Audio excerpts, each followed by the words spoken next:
Direction l'Allemagne et plus particulièrement Stéphane Renard.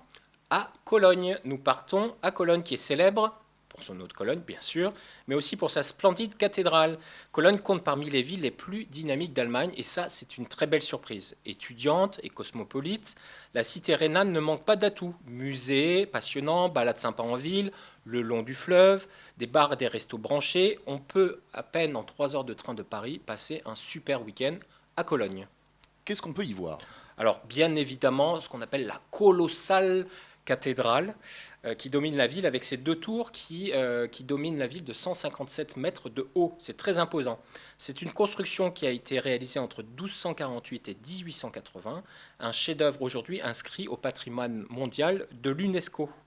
2 musées non loin qui sont incontournables. Le musée Ludwig, consacré à l'art du XXe siècle, avec une collection permanente de Picasso assez impressionnante, et le musée des arts appliqués, qu'on appelle le MAC, pour les fans de design contemporain.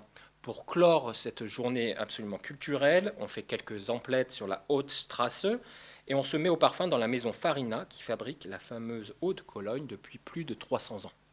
Qu'est-ce qu'on peut y déguster? Alors, toujours déguster en Allemagne rime avec c'est un peu lourd. Dans la vieille ville, il ne faut pas manquer de manger dans les grandes brasseries. Ça, c'est important. Dans un décor rustique, on y goûte aux plats traditionnels. Le boudin noir, la soupe à la choucroute, les saucisses, les fèves au lard fumé. Vous voyez, ça tient encore.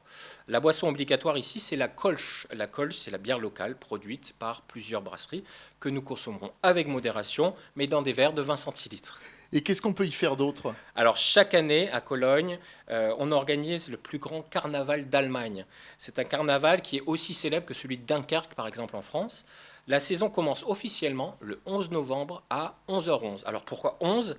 C'est parce que c'est considéré comme le chiffre des fous. Et au carnaval, on fait les fous. L'essentiel des festivités a pourtant lieu en février. La fête commence avec la journée des femmes, avec une vraie tradition, les femmes coursent les garçons pour couper leurs cravates. C'est très original et attention à vous messieurs.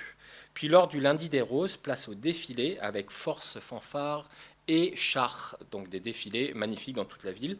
Le lendemain a lieu un grand bal et enfin le jour des cendres, les restaurants de la ville servent tous du poisson.